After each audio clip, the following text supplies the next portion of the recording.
Well, Scott, first, before we do that, I think we have to hold a moment of silence for a loss in the investment family. And that loss is Tina. There is no alternative because now there are alternatives, and that's the bond. So that's treasuries at around 3%. So that had been a big part of the thesis for a lot of people being invested in the market. And with the Fed's hawkish stance, and this is why I shorted those. I shorted them earlier in the week, and I'm long SARK.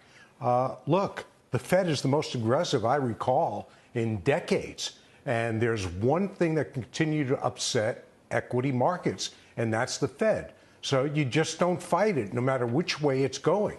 And people are still like Pavlov's dogs. The bell rings, the market trades down, they think they have to buy. So there's hardly, much risk management going on with those people. And if they sell something, they buy something else.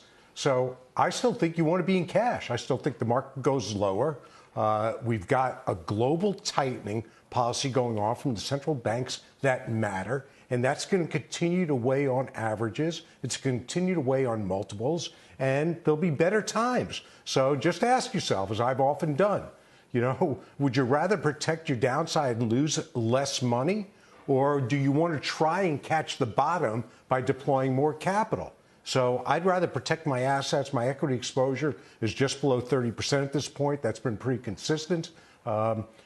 I try, I can't go to zero because I just don't want to pay taxes. I hate paying taxes. And that'd be generating a big loss as well. So I'm happy where I am positioned, but still losing money. Let me make that clear. Okay. Shannon, so does this action in the market tell you that rate hikes aren't fully priced in?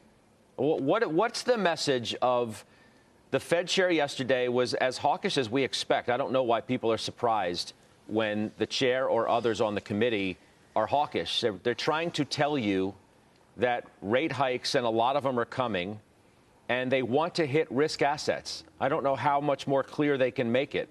So why does the market seemingly act surprised when it hears the message? Well, I think that this level of transparency is what we've been building, to over the course of the last decade, Scott. I mean, you remember we never had this type of outward transparency from the Fed historically. And I think what is happening is that, Powell, as well as other members of the Fed governors, are trying to remind the market that this is, to your point, not inconsistent messaging from what they've been saying since the beginning of the year. I do think that there is this misperception that if the Fed acts as aggressively as they are anticipated to do, and as they are messaging that they will do, that they will launch us into a very deep recession.